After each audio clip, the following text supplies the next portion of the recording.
One dimensional and two dimensional close packing and voids. ഈ പറയപ്പെട്ട കാര്യങ്ങൾ കഴിഞ്ഞ 2 വീഡിയോസിലായിട്ട് നമ്മൾ പറഞ്ഞു കഴിഞ്ഞു. ഈ വീഡിയോയിൽ നമ്മൾ പറയാൻ പോകുന്നത് 3 ഡയമെൻഷണൽ ക്ലോസ് പാക്കിംഗ് ആണ്. വളരെ ഇമ്പോർട്ടന്റ് ആണ്, ഒരുപാട് ശ്രദ്ധിക്കേണ്ട സംഗതിയാണ് 3 ഡയമെൻഷണൽ ക്ലോസ് പാക്കിംഗ്.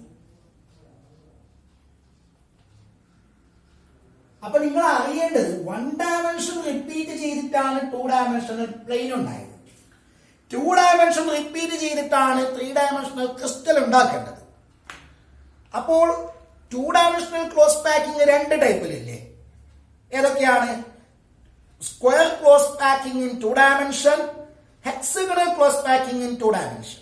അപ്പൊ ഈ 2 ടൈപ്പിലുള്ള ക്ലോസ് പാക്കിംഗിൽ നിന്നും നമുക്ക് 3 ഡയമെൻഷൻ ഡെവലപ്പ് ചെയ്യാം. അപ്പൊ ഓരോന്നായിട്ട് പറയാം. ഒന്ന് 3 dimensional close packing from 2 dimensional square close packing. Square close packing.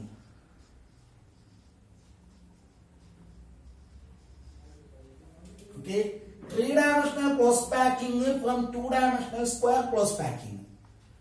2 dimensional ആയിട്ടുള്ള സ്ക്വയർ ക്ലോസ് പാക്കിങ്ങിന്റെ റിപ്പീറ്റേഷൻ വഴി 3 ഡയമെൻഷണൽ ക്രിസ്റ്റൽ ഉണ്ടാക്കുന്നു. അതിന് നമ്മൾ ആദ്യം 2 dimensional close packing square close പാക്കിങ്ങിന്റെ ചിത്രം ഒന്ന് വരക്കാം. നമുക്ക് ഇതാ, ഞാൻ ആദ്യം ഒരു ക്രിസ്റ്റലിന്റെ എഡ്ജ് ഫോം ചെയ്യിപ്പിക്കുന്നു.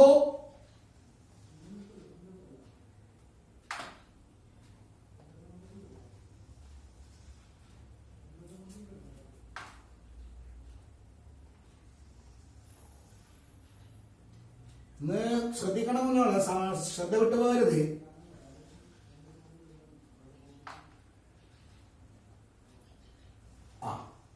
ഇതാ ക്രിസ്റ്റലിന്റെ എഡ്ജ് ഫോം ചെയ്തു by 1 dimensional close packing.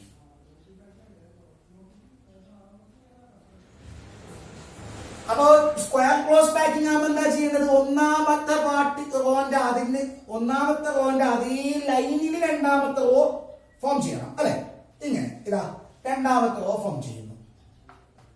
Exactly in A line with the first row.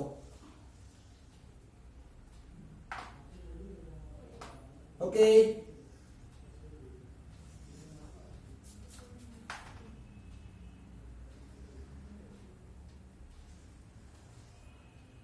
രണ്ടാമത്തെ റോ ആയി.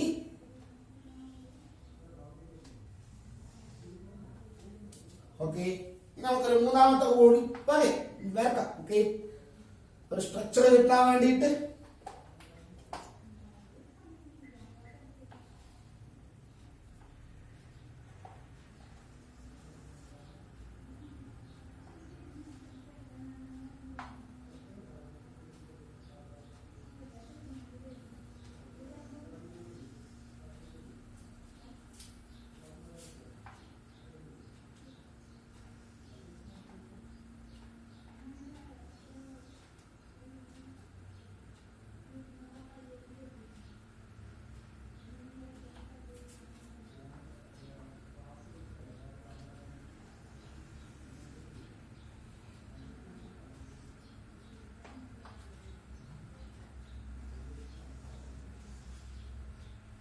ഓക്കെ, ഇപ്പോൾ 2 ഡയമെൻഷണൽ സ്ക്വയർ ക്ലോസ് പാക്കിംഗ് ഉണ്ടാക്കി.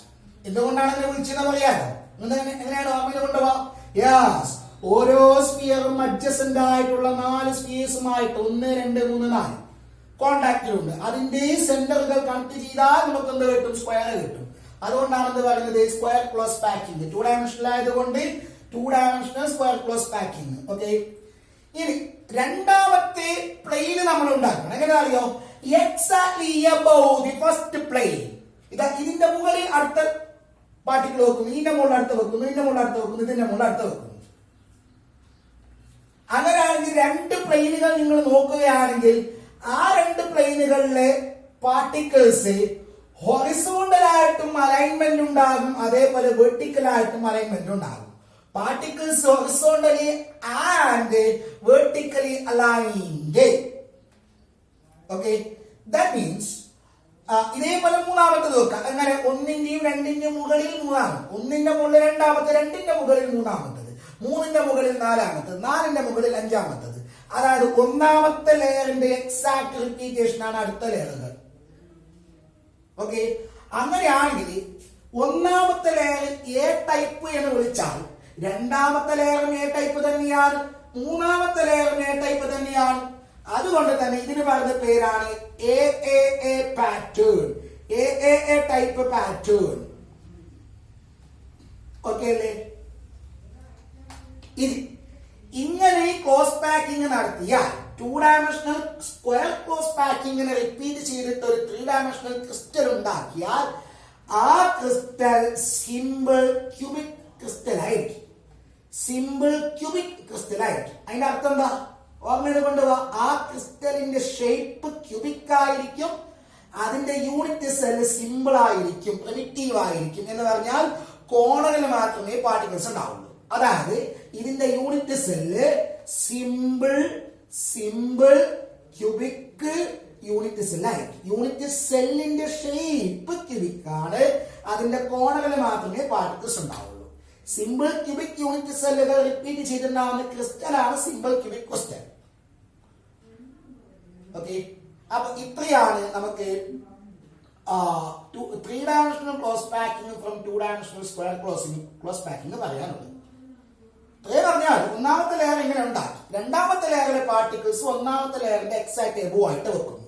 അപ്പോൾ ഒന്നാമത്തെ ലെയറും രണ്ടാമത്തെ ലെയറും മൂന്നാമത്തെ ലെയറും എല്ലാം ഓക്കെ ഇതെല്ലാം റിപ്പീറ്റ് ചെയ്തുകൊണ്ട് വരുമ്പോൾ first, second, third layer, fourth and fifth layer എല്ലാ ലെയറുകളും ഹൊറിസോണ്ടൽ അലൈൻമെന്റ് ഉണ്ടാകും, വെർട്ടിക്കൽ അലൈൻമെന്റും ഉണ്ടാകും. പാറ്റേൺ എ ടൈപ്പ് ആണ്. ജനറേറ്റ് ചെയ്യുന്ന ഇത് യൂണിറ്റ് സെല്ല് സിമ്പിൾ ക്യൂബിക് ആണ്, ലാറ്റിസ് സിമ്പിൾ ക്യൂബിക് ലാറ്റിസ് ആണ്. സിമ്പിൾ ക്യൂബിക് ലാറ്റിസ് ക്രിസ്റ്റൽ എണ്ണം തന്നെയാണ്. ക്ലിയർ? 2 ഡയമെൻഷനിലായിട്ട് രണ്ടാമത്തെ ടൈപ്പ് ഏതാ? 2 ഡയമെൻഷനിലായിട്ട് രണ്ടാമത്തെ type hexagonal close packing. 2 dimensional hexagonal close packing അല്ലെ? അപ്പൊ ആ 2 ഡയമെൻഷണൽ ആയിട്ടുള്ള ഹെക്സാഗണൽ ക്ലോസ് പാക്കിംഗിൽ നിന്ന് എങ്ങനെയാണ് 2 ഡയമെൻഷണൽ ഹെക്സാഗണൽ ക്ലോസ് പാക്കിംഗ് നിന്ന് എങ്ങനെയാണ് 3 ഡയമെൻഷണൽ ക്ലോസ് പാക്കിംഗ് ഉണ്ടാക്കുന്നത് നോക്കാം. അതിനാദ്യം നമുക്ക് ഒരു 2 ഡയമെൻഷണൽ ഹെക്സാഗണൽ ക്ലോസ് പാക്കിംഗ് ഉണ്ടാക്കാം. അപ്പൊ നമ്മള് 2 ഡയമെൻഷണൽ ഹെക്സാഗണൽ ക്ലോസ് പാക്കിംഗ് ഉണ്ടാക്കിയിട്ടുണ്ട്. ഇവിടെ 1 ഡയമെൻഷണൽ അറേഞ്ച്മെന്റ് റിപ്പീറ്റ് ചെയ്ത് എങ്ങനെ? 1 ഡയമെൻഷനിലെ ഡിപ്രഷനിൽ രണ്ടാമത്തെ റോ വെച്ചു, ഒന്നാമത്തെ റോയുടെ ഡിപ്രഷനിൽ രണ്ടാമത്തെ റോ വെച്ചു, രണ്ടാമത്തെ റോയുടെ ഡിപ്രഷനിൽ മൂന്നാമത്തെ റോ വെച്ചു. അങ്ങനെ നമ്മൾ ഒരു പ്ലെയിൻ ഉണ്ടാക്കി. ഈ ക്രിസ്റ്റൽ പ്ലെയിൻ ഉണ്ടാക്കിയിട്ടുള്ള ക്ലോസ് പാക്കിംഗ് രീതിയാണ് 2 ഡയമെൻഷണൽ ഹെക്സഗണൽ ക്ലോസ് പാക്കിംഗ്. ഇനി നമ്മൾ എന്താക്കണം? ഇനി നമ്മൾ രണ്ടാമത്തെ ലെയർ ഉണ്ടാക്കണം. ആ രണ്ടാമത്തെ ലെയർ വെക്കുന്നത് എവിടെയെന്ന് അറിയാവുക? നേരത്തെ സ്ക്വയർ ക്ലോസ് പാക്കിംഗ് വെച്ച പോലെ മുകളിലായിട്ടല്ല. പിന്നെ എങ്ങനെ അറിയാം? ഇങ്ങനെ വെക്കുമ്പോൾ വീണ്ടും പുതിയൊരു ട്രയാങ്കുലാർ വേർഡ്സ് ഫോം ചെയ്തത് കണ്ട? Triangular word. അതായത് ആദ്യത്തെ പ്ലെയിനിലെ, ഇതാണ് ഒന്നാമത്തെ പ്ലെയിൻ, ഈ ഒന്നാമത്തെ പ്ലെയിനിലെ ട്രയാങ്കുലാർ വോയിഡിന്റെ മുകളിലാണ് രണ്ടാമത്തെ ലെയർ വെക്കുന്നത്. ആ ലെയർ ഞാനിത് എങ്ങനെ കാണിക്കുന്നു? കേൾക്കണം, കാണണം. ഇതാ രണ്ടാമത്തെ ലെയർ ഞാൻ അറേഞ്ച് ചെയ്യാണ്. 1,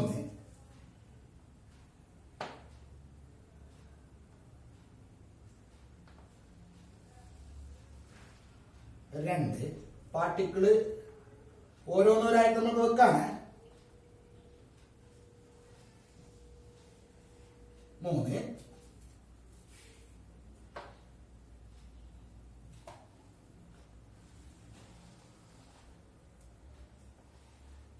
4, 5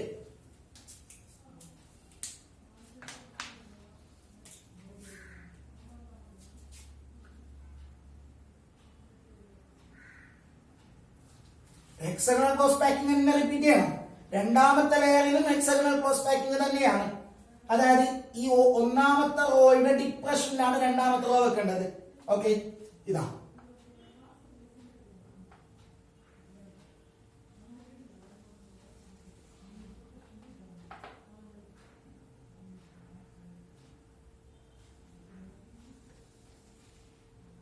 ഡിപ്രഷനിൽ വെക്കുന്നു. ഡിപ്രഷനിൽ വെച്ചു.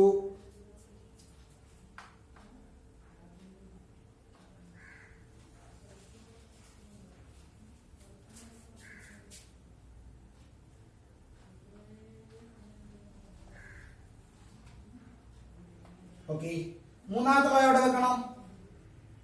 രണ്ടാമത്തെ പ്ലെയിനിന്റെ മൂന്നാമത്തെ റോ, രണ്ടാമത്തെ പ്ലെയിനിന്റെ ഒന്നാമത്തെ റോ, രണ്ടാമത്തെ റോ, മൂന്നാമത്തെ റോ ഇവിടുത്തെ ഡിപ്രഷനിൽ വെക്കണം.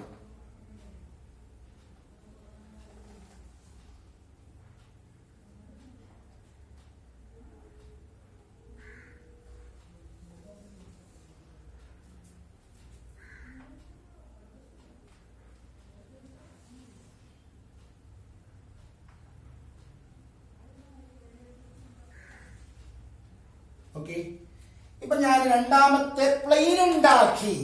ഒന്നാമത്തെ പ്ലെയിൻ ഉണ്ടാക്കിയിട്ടുള്ളത് എങ്ങനെയാണ്? ഹെക്സഗണൽ ക്ലോസ് പാക്കിംഗ് വഴിയാണ്. രണ്ടാമത്തെ പ്ലെയിനും ഉണ്ടാക്കിയത് എങ്ങനെയാണ്? ഹെക്സഗണൽ ക്ലോസ് പാക്കിംഗ് വഴിയാണ്. ആ രണ്ടാമത്തെ പ്ലെയിനിനെ വെച്ചിട്ടുള്ളത് ഒന്നാമത്തെ പ്ലെയിനിലെ ട്രയാങ്കുലാർ വോയിഡ്സിന്റെ മുകളിലാണ്. അങ്ങനെ രണ്ട് ലെയറുകൾ ഇപ്പോൾ ഫോം ചെയ്യും. ഈ രണ്ട് ലെയറുകൾ ഫോം ചെയ്തിട്ടാകുമ്പോൾ 3 ഡയമെൻഷന്റെ ചെറിയൊരു പതിപ്പായി. ഇപ്പൊ ഈ 3 ഡയമെൻഷന്റെ ഈ ചെറിയൊരു പതിപ്പ് ഫോം ചെയ്തപ്പോൾ രണ്ട് ടൈപ്പിലുള്ള വോയിഡ്സ് അവിടെ ഫോം ചെയ്തില്ലേ പുതുതായിട്ട്? പറയൂ, ഏതൊക്കെയാണ് വോയിഡ്സ്? കേട്ടതാണുള്ളത്. എന്താണ് വോയിഡ്സില്? ഏതൊക്കെയാണ്? ടെട്രാഹെഡ്രൽ വോയിഡ്സും ഒക്ടാഹെഡ്രൽ വോയിഡ്സും. നോക്കിക്കോ, ഞാനത് കാണിക്കാം. ഇതാ, ഇത് ഇവിടെ കാണുന്ന ഇത് നേരത്തെ ഈ ചുവപ്പ് പാർട്ടിക്കിൾ വെക്കുന്നതിന് മുമ്പ് അത് ട്രയാങ്കുലാർ വോയിഡ് ആയിരുന്നു. ചുവന്ന പാർട്ടിക്കിൾ വെക്കുന്നതിന് മുമ്പ് അത് ട്രയാങ്കുലാർ വോയിഡ് ആയിരുന്നു. ഇപ്പോൾ അതെന്താണ്? അത് ടെട്രാഹെഡ്രൽ വോയിഡ് ആണ്. ഇത് tetrahedral void, tetrahedral void, tetrahedral void, tetrahedral void. അങ്ങനെയാണെങ്കിൽ ചോദിക്കട്ടെ, ഇതും ടെട്രാഹെഡ്രൽ വോയിഡ് തന്നെയല്ലേ? അല്ലേ? Tetrahedral void. എന്താണ് ഈ രണ്ടെണ്ണം തമ്മിലുള്ള വ്യത്യാസം? ഈ ടെട്രാഹെഡ്രൽ വോയിഡിലെ 4 പാർട്ടിക്കിൾസിൽ 3 താഴെയുള്ള ലെയറിലാണ്. 3 താഴെ 1 മുകളിൽ, 3 താഴെ 1 മുകളിൽ. ഇതോ 3 മുകളിൽ 1 താഴെ. അതായത് ഇത് ഒന്നാമത്തെ ലെയറിലെ ടെട്രാഹെഡ്രൽ വോയിഡ് എന്ന് പറയും. ഇത് രണ്ടാമത്തെ ലെയറിലെ ടെട്രാഹെഡ്രൽ വോയിഡ്. ഇതും ടെട്രാഹെഡ്രൽ വോയിഡ് ആണ്, ഇതും ടെട്രാഹെഡ്രൽ വോയിഡ് ആണ്. ഇതുണ്ടാക്കിയിട്ടുള്ളത് താഴെയുള്ള 3 പാർട്ടിക്കിളും മുകളിലുള്ള ഒരു പാർട്ടിക്കിളാണ്. ഇതോ മുകളിലുള്ള 3 പാർട്ടിക്കിളും താഴെയുള്ള ഒരു പാർട്ടിക്കിളാണ്. സോ ഈ നീലയിൽ കാണുന്നത് ടെട്രാഹെഡ്രൽ വോയിഡ്സിൽ സെക്കൻഡ് ലെയർ, ഇത് ടെട്രാഹെഡ്രൽ വോയിഡ്സിൽ ഫസ്റ്റ് ലെയർ. പിന്നെ അവിടെ നിന്ന് വെക്കാൻ പറ്റൂല, കാരണം അതിന്റെ മുകളിൽ രണ്ടാമത്തെ ലെയർ വെച്ചല്ലോ. പക്ഷെ ഇതിന്റെ മുകളിൽ പാർട്ടിക്കിൾ വെക്കാൻ പറ്റും. മൂന്നാമത്തെ ലെയർ വേണമെങ്കിൽ ഇവിടെ വെക്കാം. ഓക്കെ, അപ്പൊ സെക്കൻഡ് ലെയറിലെ ടെട്രാഹെഡ്രൽ വോയിഡ്സിന്റെ മുകളിൽ നമുക്ക് തേർഡ് ലെയർ വെക്കാം. അപ്പൊ വീണ്ടും പുതിയൊരു വോയിഡ് ഫോം ചെയ്യും. അവിടെ തേർഡ് ലെയറിൽ ടെട്രാഹെഡ്രൽ വോയിഡ് ഫോം ചെയ്യും. അവിടെ ഫോർത്ത് ലെയർ വെക്കാം. വെക്കണോ പിന്നെ തീരുമാനിക്കാം നമുക്ക്. ഇനി ഈ രണ്ടെണ്ണം ക്ലിയർ ആയില്ല. 2 വോയിഡ്സ് രണ്ടും ഒരേ ടൈപ്പിൽ തന്നെയാണ് ടെട്രാഹെഡ്രൽ വോയിഡ്സ്. ഒന്നാമത്തെ ലെയറിലെ ടെട്രാഹെഡ്രൽ വോയിഡ്, രണ്ടാമത്തത് സെക്കൻഡ് ലെയറിലെ ടെട്രാഹെഡ്രൽ വോയിഡ്. പിന്നെ ഏതാണ്? പിന്നെ ഉള്ളത് ഇതാ നമ്മുടെ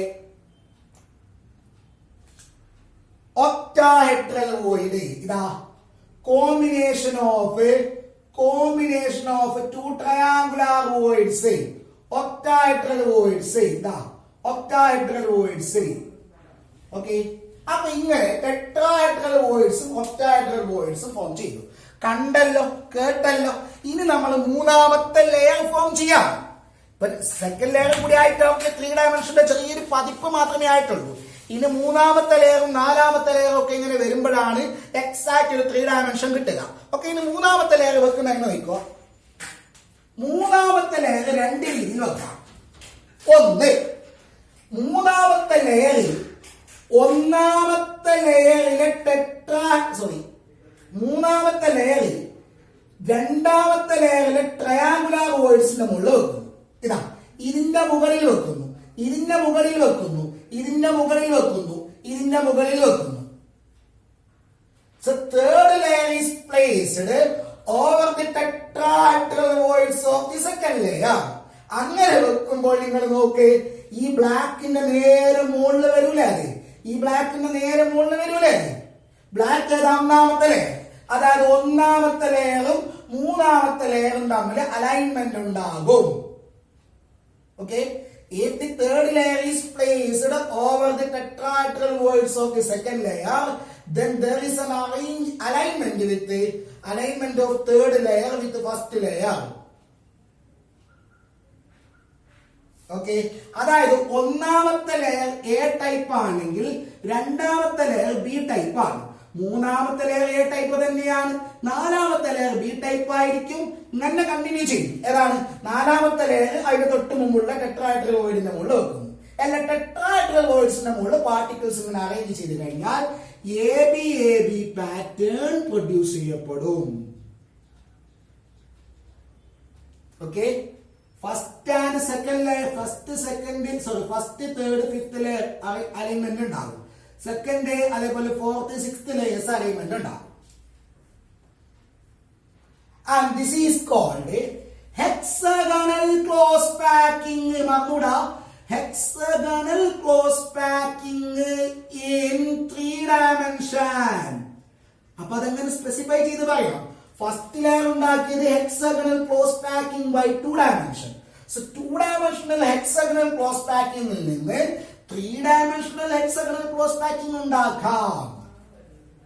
okay, 2 dimensional hexagonal close packing എന്ന് ഉണ്ടാക്കുന്ന 3 dimensional close packing A B type ആണ് എങ്കിൽ അത് 3 dimensional ഹെക്സഗണൽ ക്ലോസ് പാക്കിംഗ് ആണ്. HCP എന്ന് സിമ്പിൾ ആയിട്ട് പറയും, HCP. ഇത് തലയിൽ വെക്കുക, മറക്കാൻ പാടില്ല. HCP ഇങ്ങനെ ക്രിസ്റ്റൽ ഉണ്ടാക്കി കഴിഞ്ഞാൽ ഇങ്ങനത്തെ ഈ ക്രിസ്റ്റലിലെ യൂണിറ്റ് സെൽ FCC ആയിരിക്കും, ഫേസ് സെന്റർഡ് ക്യൂബിക് ആയിരിക്കും. ഹെക്സഗണൽ 3 dimensional ഹെക്സഗണൽ ക്ലോസ് പാക്കിംഗിലെ unit cell face centred cubic ആയിരിക്കും. അതായത് ഒരു യൂണിറ്റ് സെല്ലിൽ എത്ര പാർട്ടിക്കിൾ ഉണ്ടാകും? 4 പാർട്ടിക്കിൾ ഉണ്ടാകും. ക്ലിയർ? ഓക്കെ, ഇനി രണ്ടാമത്തത്, മൂന്നാമത്തെ ലെയർ വെക്കുന്നത് ഒക്ടാഹെഡ്രൽ വോയിഡിന്റെ മുകളിലാണ്. എവിടെയല്ല, ടെട്രാഹെഡ്രൽ വോയിഡിന്റെ മുകളിലല്ല. മൂന്നാമത്തെ ലെയർ വെക്കുന്നത് ഒക്ടാഹെഡ്രൽ വോയിഡ്സിന്റെ മുകളിലാണ്. അങ്ങനെയാണെങ്കിൽ ഒന്നാമത്തെ ലെയർ എ ടൈപ്പ് ആണെങ്കിൽ രണ്ടാമത്തെ ടൈപ്പ് എ ടൈപ്പ് അല്ലാതെ വേറെ ടൈപ്പ് ആണ് ബി. മൂന്നാമത്തെ ലെയർ എയും അല്ല ബിയും അല്ലാതെ വേറൊരു ടൈപ്പ് ആയിരിക്കും സി ടൈപ്പ്. നാലാമത്തെ ലെയർ എ ടൈപ്പ് ആയിരിക്കും. അഞ്ചാമത്തെ ലെയർ ബി ടൈപ്പ് ആയിരിക്കും. ആറാമത്തെ ലെയർ സി ടൈപ്പ് ആയിരിക്കും. That means A B C pattern form ചെയ്യും. അങ്ങനെയാണെങ്കിൽ if third layer is formed by placing the particles on the octahedral voids, then there is the formation of ABC pattern. Okay, then this type of close packing is called cubic close packing, CCP, cubic close packing in 3 dimension, or face-centered cubic close packing in 3 dimension. FCC close packing in 3 dimension or CCP close packing in 3 dimension. Okay, ഇവിടെയും generate ചെയ്യപ്പെടുന്ന unit cell FCC ആയിരിക്കും. Okay, അപ്പോ 3 dimensional close packing ഉണ്ടാക്കുന്നത് 2 dimensional hexagonal close packing വഴിയാണെങ്കിൽ രണ്ട് type possible ആണ്. A B pattern, A B C pattern. രണ്ടിനും unit cell FCC ആണ്. ഇത് രണ്ടും ഒരേപോലെ സ്പേസ് കൺസ്യൂം ചെയ്യുന്നതാണ്. ഒന്ന് മറ്റൊന്നിനേക്കാൾ ഭേദം എന്ന് പറയാൻ പറ്റില്ല, രണ്ടും സെയിം ആണ്. രണ്ടിന്റെ എഫിഷ്യൻസി സെയിം ആണ്. അത് നമ്മൾ പിന്നീട് പറയും. ഓക്കെ, എഫിഷ്യൻസി കാൽക്കുലേറ്റ് ചെയ്യുന്നത് പറയും. HCP ആണെങ്കിലും CCP ആണെങ്കിലും ഒരേപോലെ സ്പേസ് കൺസ്യൂം ചെയ്യും. എന്താ പറയാ, അപ്പൊ നിങ്ങൾക്ക് എങ്ങനെ ഇത് 3 dimensional close packing 2 dimensional hexagonal close packing ഉണ്ടാക്കുന്നതാണ് എഫിഷ്യൻസി കൂടുതൽ. അത് രണ്ടാമത്തെ ലെയർ ഉണ്ടാക്കിയിട്ട് പിന്നെ കണ്ടിന്യൂ ചെയ്യുന്നത് ഈ രീതിയിൽ, ഈ രണ്ട് രീതിയിൽ ഏത് രീതിയാണെന്ന് നമുക്ക് ചൂസ് ചെയ്യാം, കുഴപ്പമില്ല. ഓക്കെ അല്ലേ? അപ്പൊ ഇത്രയാണ് 3 dimensional ക്ലോസ് പാക്കിംഗ് പറയാനുള്ളത്. ഇനി സാന്ദർഭികമായിട്ട് ഒരു കാര്യം കൂടി പറയാണ്. ഇനി ക്ലോസ് പാക്കിംഗ് 1 dimension ആവട്ടെ, 2 dimension ആവട്ടെ, 3 dimension ആവട്ടെ, പാർട്ടിക്കിൾസ് ഇങ്ങനെ അറേഞ്ച് ചെയ്യുമ്പോൾ ഒരു പാർട്ടിക്കിളുമായിട്ട് കോണ്ടാക്റ്റിൽ വരുന്ന, ഒരു പാർട്ടിക്കിളുമായിട്ട് ടച്ച് ചെയ്ത് വരുന്ന പിന്നെ പാർട്ടിക്കിൾസിന്റെ എണ്ണത്തിന് പറഞ്ഞ പേരാണ് കോർഡിനേഷൻ നമ്പർ. എന്താണ്? Coordination number. Coordination number. Coordination number. Okay, is the number of particles come in contact with the sphere. Okay, come in touch with the a sphere in close packing. Okay. അപ്പൊ അങ്ങനെയാണെങ്കിൽ what is the coordination number in one dimension? One dimensional close packing ഓർമ്മയില്ലേ? One dimensional close packing ആണെങ്കിൽ ഒരു സ്ഫിയറുമായിട്ട് രണ്ട് sphere contact വരും, maximum രണ്ട് sphere. So the coordination number is 2. Okay, then coordination number in two dimensional square close packing എന്താണ്? ഒരാളുമായിട്ട് നാലെണ്ണമാണ് കോണ്ടാക്റ്റിൽ വരിക. Okay, coordination number in two dimensional hexagonal close packing ആണെങ്കിലോ, hexagonal close packing ആണെങ്കിലോ HCP ആണ്. I mean two dimensional hexagonal close packing ആണെങ്കിൽ 6 എണ്ണം വരും. പഠിച്ചിട്ടുള്ളതാണ് നമ്മൾ അല്ലെ. ഇനി ഇപ്പൊ നമ്മൾ പറഞ്ഞ coordination number in two dimensional hexagonal close three dimensional, two dimensional അല്ല, ഇൻ ത്രീ ഡയമെൻഷണൽ HCP ആണെങ്കിലും ത്രീ ഡയമെൻഷണൽ CCP ആണെങ്കിലും ഒരാളുമായിട്ട് 12 സ്ഫിയേഴ്സ് കോണ്ടാക്റ്റിൽ വരും. ഒരു സ്ഫിയർ എടുത്തു കഴിഞ്ഞാൽ ഈ ഒരു സ്ഫിയർ എടുത്തു കഴിഞ്ഞാൽ അതിന്റെ ഇത് ചുവപ്പുള്ളത് കാണുന്നില്ലേ, അതുമായിട്ട് അതിന്റെ ആ ലെയറിൽ 6 എണ്ണം കോണ്ടാക്റ്റിൽ ഉണ്ടാവും. ആ പ്ലെയിനിൽ 6 എണ്ണം, തൊട്ട് താഴെ 3 എണ്ണം, ഇതുമായിട്ട് 3 എണ്ണം കോണ്ടാക്റ്റിലുണ്ട്. തൊട്ട് താഴെ 3 എണ്ണം, അതിന്റെ മുകളിൽ 3 എണ്ണം. അതേ പ്ലെയിനിൽ 6 എണ്ണം, താഴെ 3 എണ്ണം, മുകളിലെ 3 എണ്ണം, അങ്ങനെ ടോട്ടല് 12 എണ്ണം വരും. Okay, so this about close packing. Okay.